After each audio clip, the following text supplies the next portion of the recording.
தனியார் கல்லூரி விழா ஒன்றில் நாம் தமிழர் கட்சி சீமான், பாஜக தலைவர் அண்ணாமலை ரெண்டு பேரும் ஒருத்தருக்கு ஒருத்தர் மாத்தி மாத்தி புகழ்ந்துகிட்டது தான் அரசியல் வட்டாரம் முழுக்க பேசு பொருளா மாறி இருக்கு. அந்த விழாவில் பாஜக வளருதுன்னா அது அண்ணாமலையோட செயல்களால தான் சீமானும், போர்க்களத்தில் நிக்கிற ஒரு தளபதி தான் சீமான்னு அண்ணாமலையோ கட்டி தழுவாத குறையா பேசினாங்க. அவங்க ரெண்டு பேரும் ஒருத்தர் புகழ்ந்து பேசினதோட ஹைலைட், எனக்கும் அவருக்கும் பெரிய வித்தியாசம் எல்லாம் இல்ல, நான் தேசியத்துல தமிழை பாக்குறேன், அவரு தமிழ தேசியத்தை பாக்குறாருன்னு சொன்னதுமே எல்லாரும் மனசுலயும் அவரு கருப்பா பயங்கரமா இருப்பாரு, இவர் பயங்கர கருப்பா இருப்பாரு, அந்த டைலாக் தான் ஞாபகம் வந்துச்சு.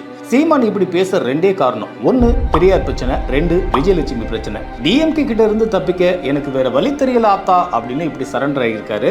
இதை பார்த்துட்டு நடிகை விஜயலட்சுமி ஒரு வீடியோ போட்டிருக்காங்க. மிஸ்டர் சீமான், அண்ணாமலை கிட்ட ஏன் இப்படி கொஞ்சம் கொள்ளாவுற, வழக்குகள்ல இருந்து தப்பிக்க பாக்குறியா, தைரியம் இருந்தா பெங்களூர் வான்னு போட்டிருக்க ஒரு வீடியோ இணையத்துல செம்ம வைரல் ஆகிட்டு இருக்கு. சீமான், அண்ணாமலை கூட உட்காந்து ஒரே மேடையில் வீரவசனம் பேசுறதுலாம் பெரிய விஷயம் கிடையாது.